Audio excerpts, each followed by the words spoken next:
wake me up to another good morning, time to go. Are you ready to explore God's wild and wonderful world? Welcome to the Nat Theo podcast. I'm your host, Erin Lynham. I'm a certified master naturalist, Bible teacher, and author, and I am so excited to dive into God's written word, the Bible, and His created world with you.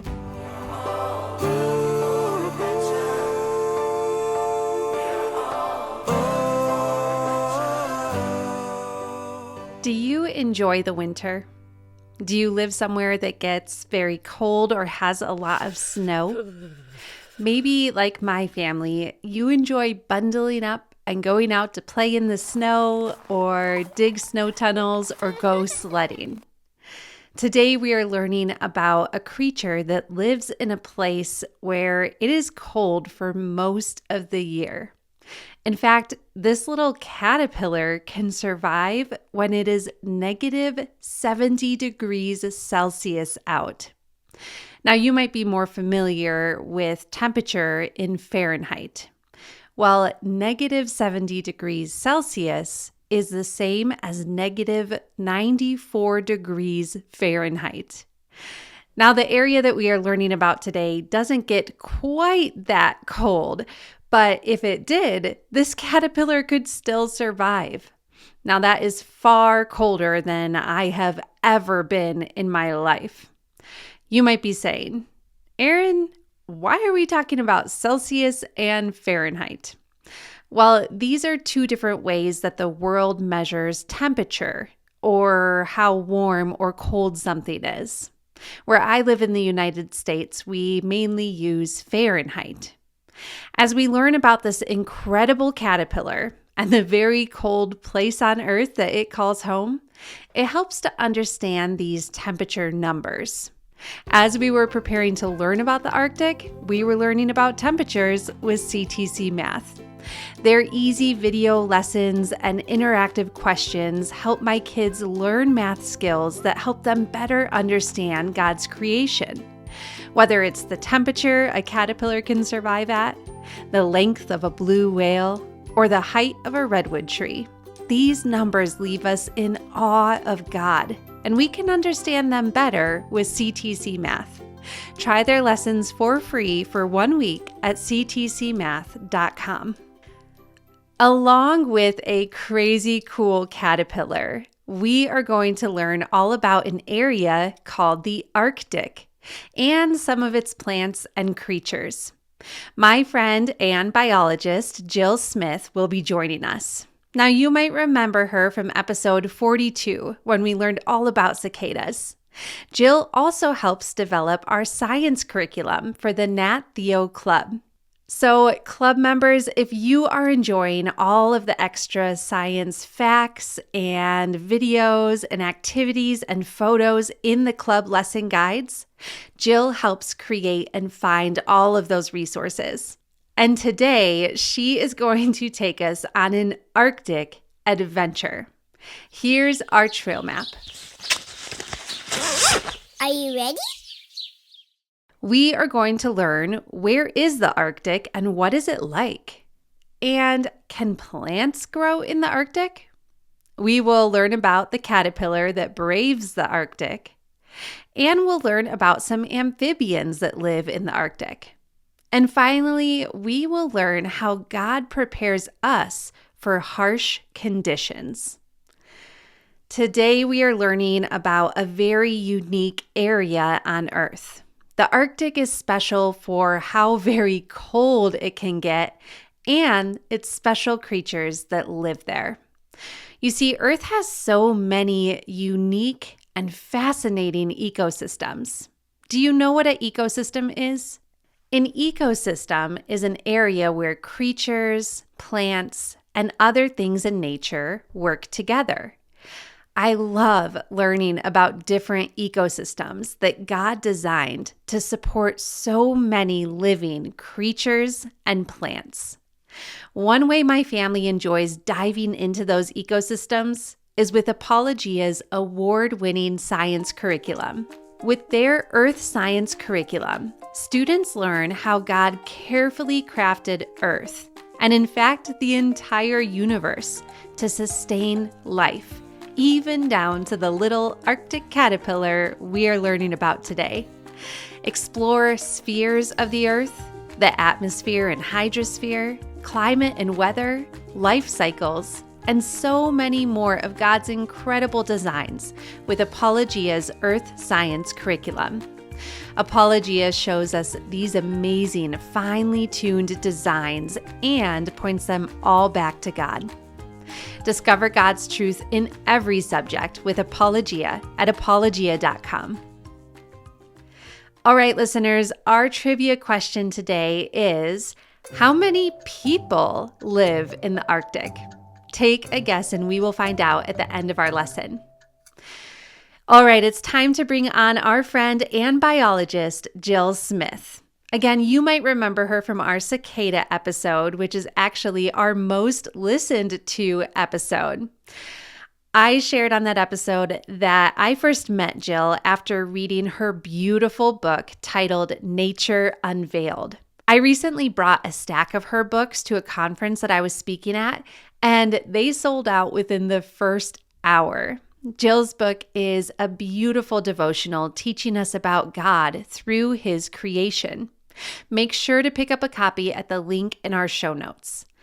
Along with writing a beautiful book, Jill now writes for our Nat Theo Club science curriculum, and she served as the science editor for my upcoming book, The Nature of Rest. She is one amazing lady who loves God and knows a whole lot about His creation. All right, let's bring Jill on and hear what she has to teach us about the amazing creatures that brave the Arctic.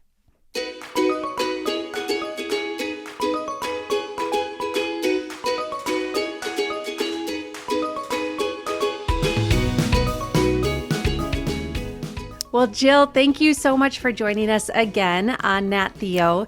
When you came on and shared about cicadas, that is actually our most listened to episode. So I'm so thrilled to have you back, and I know our listeners are also. Well, I'm glad to be here and so fascinated by all the research I've done, and I'm so excited to share it with all of you.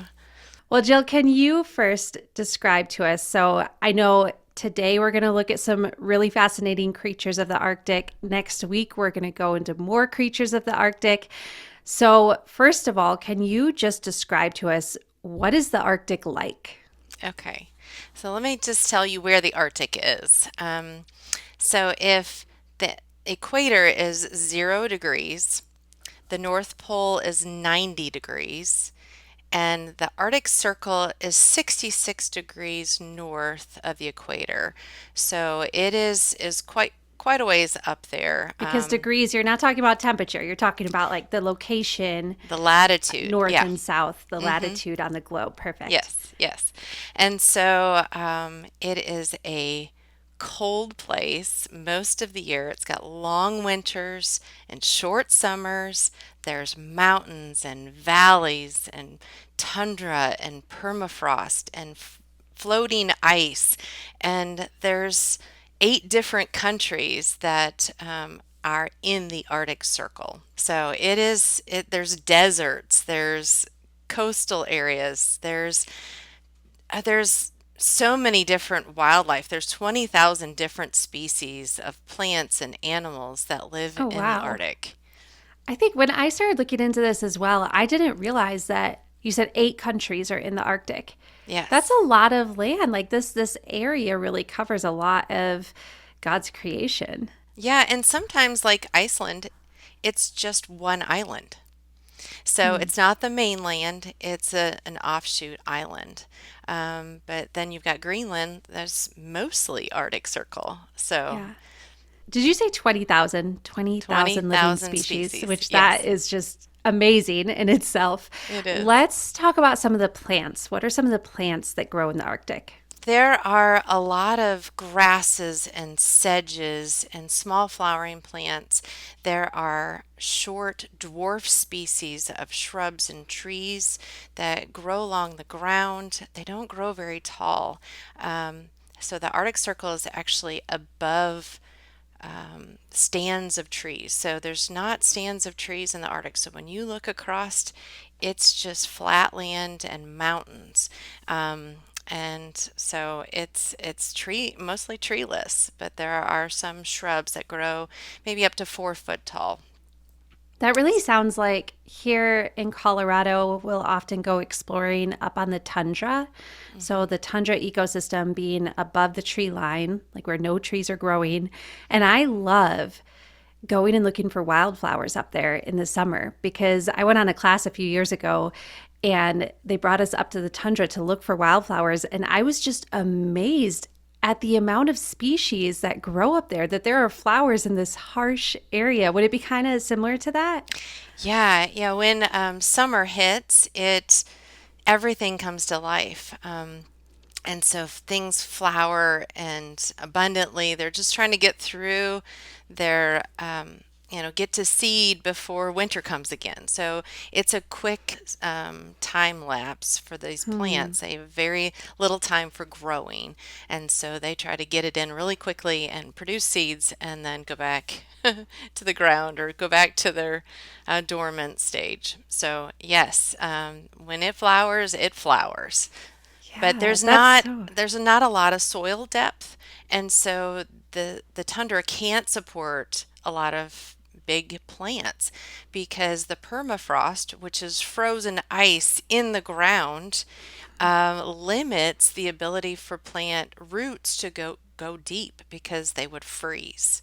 So it's really limiting what plants can grow there. Very low growing, shallow rooted plants, and there's a lot of different ways that they've been made to survive these harsh winters, including like how their leaves are and what their flowers do. And so I'd love to share some of that with you because Yeah, it's pretty absolutely. Well, fascinating. even like you were talking about, just their lifespan is different than the flowers that we would have in more moderate climates where we have a longer summer, longer growing season. So, even that. But please, no, tell us more how they're designed to brave the cold. Yes. So when they start growing, when spring rolls into summer, they produce small waxy leaves. So that helps them retain their moisture. They also have fine hairs on the plants. It could be on the stems and on the leaves. And what that does is it helps preserve the heat in the plant so that they are warmed. And the sun warms these plants, but the interesting thing is a lot of the flowers are cup shaped. So there's a plant called the Arctic poppy, and it is a beautiful little flower that is cup shaped. And what that does is it traps heat that's coming from the sun that kind of bounces around against the petals, and it warms the flower, which helps it develop faster and also provides a warm spot for pollinators to come and rest. Oh my And the goodness. interesting thing Wow. about the Arctic poppy is that it's a heliotrope, like another plant we have already discussed, the sunflower. So it actually follows the sun and the sky. So when they get into summer solstice, they have 24-hour days. It's daylight Wait, the all day, sunshine all day long. all day long. And so, yes, so that speeds up their process of, producing flowers and going to seed. I mean, it happens much faster because there's not this dormant rest cycle at night because the sun is always up. Wow. That is so fascinating. And again, it reminds me a little bit. I know the Arctic is so much more harsh than where I live in Colorado, but like our pine trees can get that wax over their needles to protect them in the winter. And then up on the tundra, a lot of the flowers that I learned to identify up there are that cup shape, but I never knew why. So thank you. That's Yeah, fascinating. it is really fascinating.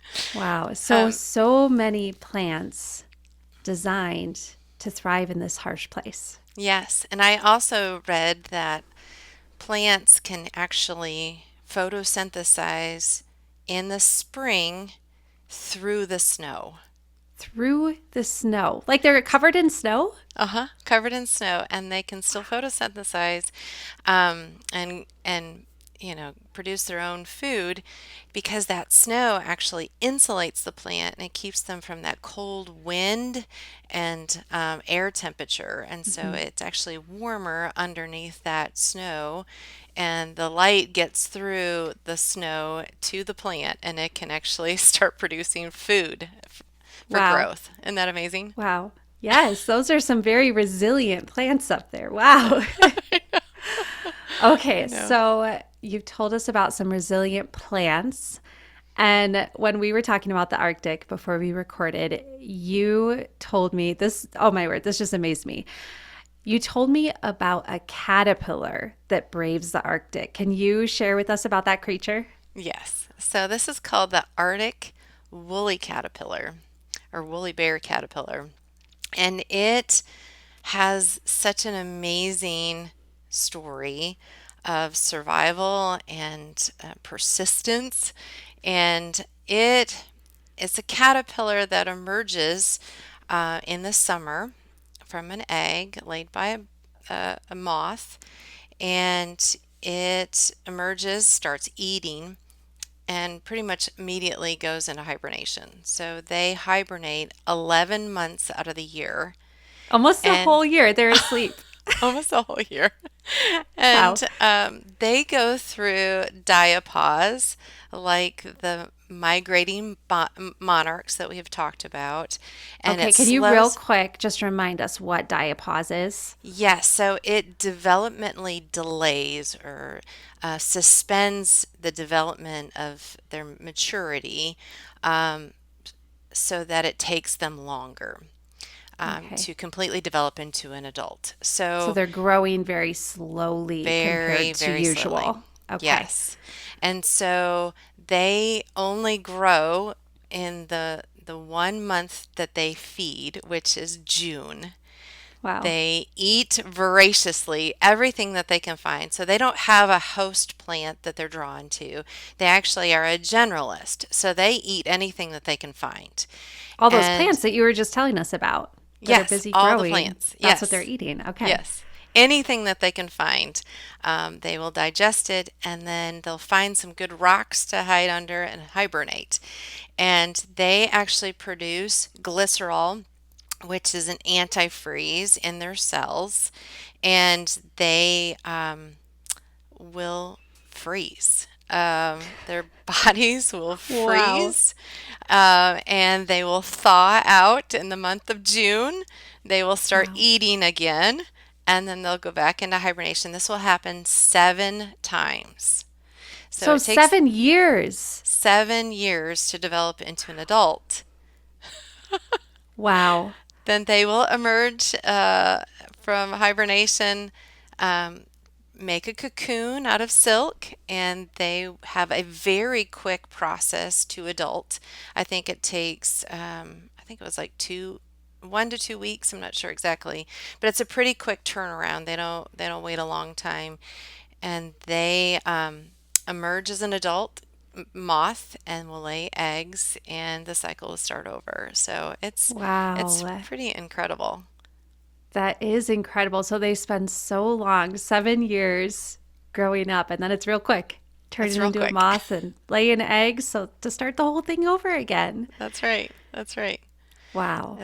It's pretty incredible, and to think that an insect can survive those really low temperatures, that the Arctic can get as low as negative 58 degrees. Hmm. And if you've ever opened your freezer door and kind of stuck your hand in, or felt the ice, your your um, your freezer is usually about 0 degrees Fahrenheit. So it's Okay. 58 degrees colder than your freezer. Oh So my goodness. And I believe the Arctic caterpillar, you were telling me he can get even colder. Now, it doesn't yes, get colder in the Arctic. That's why he can survive. yes. But he can go down to, I think it was like negative Se- 94 degrees Fahrenheit. Oh wow, that's amazing. Yeah, yeah.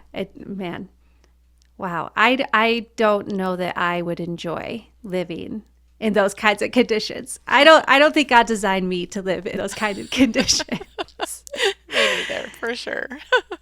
Oh, goodness. Okay. Well, you told me about some other creatures I was also very surprised about. You said that there are amphibians that live in the Arctic. First, can you just refresh us on what an amphibian is and then share with us the ones that actually brave the Arctic temperatures? Okay. So an amphibian is cold-blooded. They are dependent on their environment to warm their bodies and help them um, metabolize food that they're eating. So they are very dependent on the sunshine warming them so that they can move and feed and digest food. Um, so there are a couple different species that I was amazed to learn about.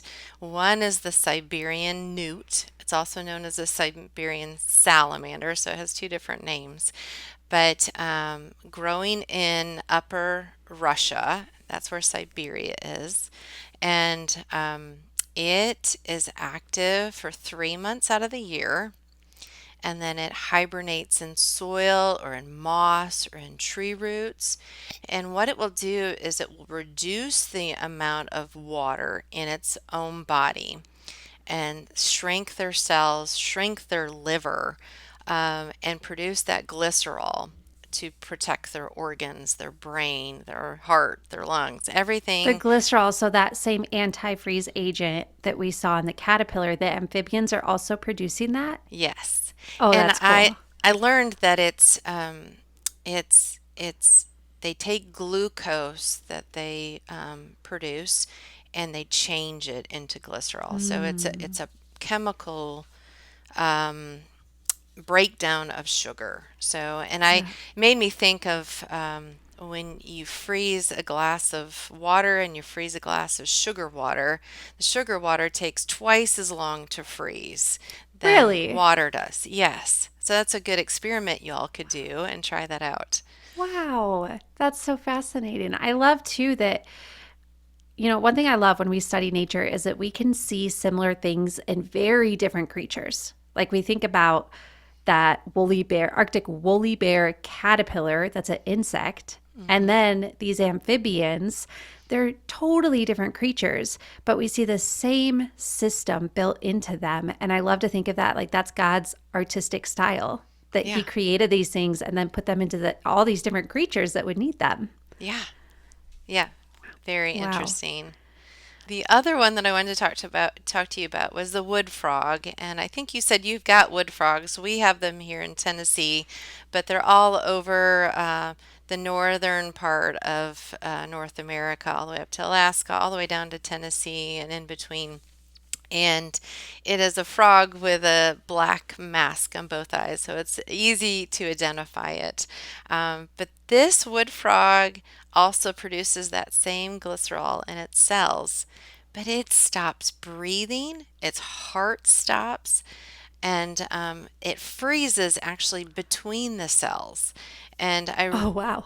I just my imagination goes to wanting to pick up that frog and say, "Is it frozen solid?" Like how would Yeah. it feel? But Yes. I'm so curious too. and it just buries itself into the leaf litter. It doesn't get in the mud. And actually, that is, and the same thing with the woolly bear moth or caterpillar, is they're near the surface so that their bodies get warmed faster when summer comes around because the ground stays cold. There's permafrost down there, and the soil does it takes a little bit longer to warm up.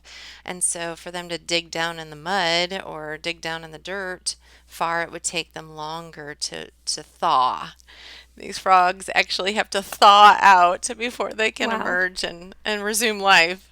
Oh my goodness. I don't know if I'm ever going to like put meat or like bread dough out on my counter to thaw again without like thinking of that frog thawing so he could, wake up for part of the year. You know, it's pretty amazing. Wow.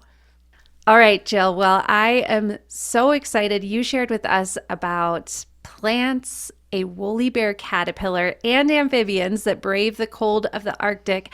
And next week, you will join us again and share with us about birds and mammals that God has designed to also thrive in this harsh area. Before we sign off for today, can you please share with us one of your favorite memories in nature from your childhood? Okay.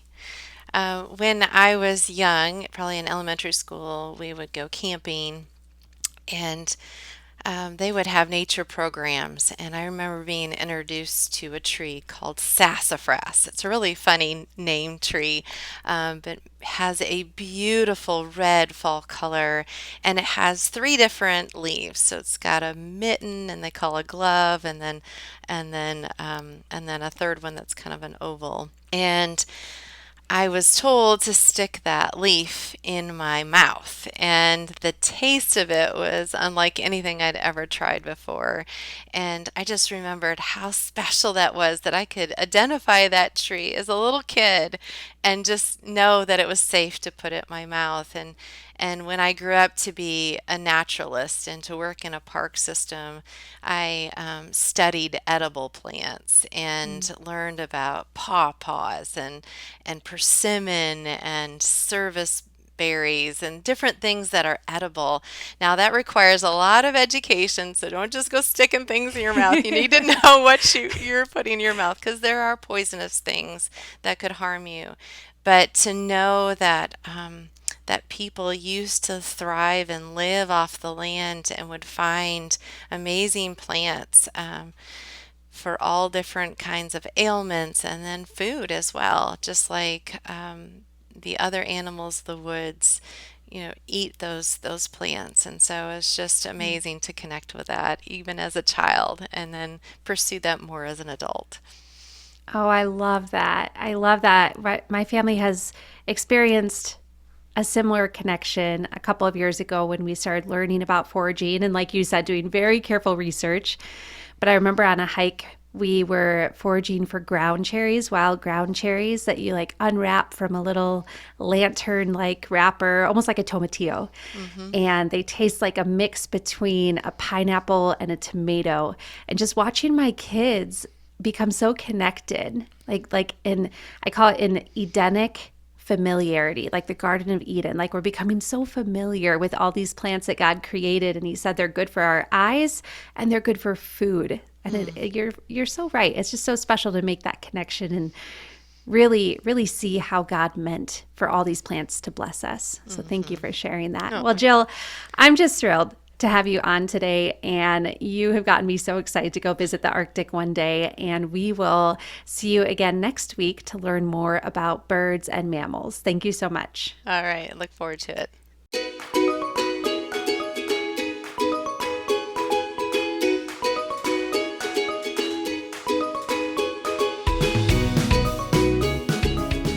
Listeners, when I think about the Arctic, a certain word comes to mind. It is the word harsh. Do you know what harsh means?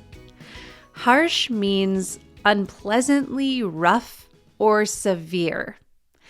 It's so amazing to me that even though the Arctic can be very harsh, God designed a whole lot of life to thrive there. Remember, Jill said over 20,000 species that live in the Arctic. We may or may not find ourselves in the Arctic, but sometimes the conditions around us can feel harsh. Maybe we are going through something hard, or our world or the culture around us becomes confusing and difficult to navigate. God promises to be with us no matter the conditions we face or how harsh they are. Psalm 46 verses 1-3 say, God is our protection and our strength. He always helps us in times of trouble. So we will not be afraid even if the earth shakes or the mountains fall into the sea, even if the oceans roar and foam or the mountains shake at the raging sea. This psalm is talking about some pretty harsh conditions. The earth shaking and the mountains falling into the sea. The author is trying to make a point, and that point is this. no matter the scary or harsh circumstances around us, God is our protection and strength. He is always there to help us. Not only does He protect, strengthen, and help us, but God also promises us that He will give us everything we need to serve Him, no matter the circumstances. 2 Peter 1:3 tells us, by His divine power, God has given us everything we need for living a godly life. And listen closely to this truth in Hebrews 13:21. May He, God, equip you with all you need for doing His will. May He produce in you, through the power of Jesus Christ, every good thing that is pleasing to Him. All glory to Him forever and ever. Amen. Does this verse say that God will produce in us what is pleasing to us, like just what we want? No. It says that through Jesus' power, God will produce in us what is pleasing to Him. And what is pleasing to God is always what is best for us anyways. So the conditions around us, they might not always be very pleasant. In fact, like the Arctic, they might sometimes be downright harsh or unpleasantly rough and extreme. But we can know that as we follow and obey God, He is producing inside of us that which is pleasing to Him, everything that is for our good and His glory.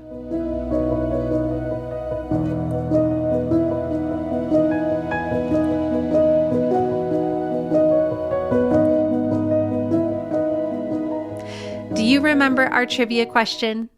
How many people live in the Arctic? Now, we are learning about all the creatures and plants that live in the Arctic, but there are around 4 million people that call the Arctic home. Just as God has equipped many creatures to live in the Arctic, He equipped humans with smart brains to figure out ways to live there as well. Now it's your turn to explore. Go visit or learn about one of God's finely tuned, well-designed ecosystems. Now, it's great if you can visit one, maybe a wetland next to ponds, or a tundra up in the mountains, or a tide pool ecosystem at the ocean. If you cannot go explore one right now, choose one to learn about through books and documentaries. As you explore an ecosystem, ask yourself, what creatures did God design to live in this ecosystem? And how did He carefully design them to live and thrive in that area? Thank you so much for listening. Make sure to grab a copy of Jill's beautiful book, Nature Unveiled, at the link in our show notes. Also, please take a moment to share this episode with a friend and subscribe, rate, and review Nat Theo wherever you listen. Until next time, keep exploring God's wild and wonderful world.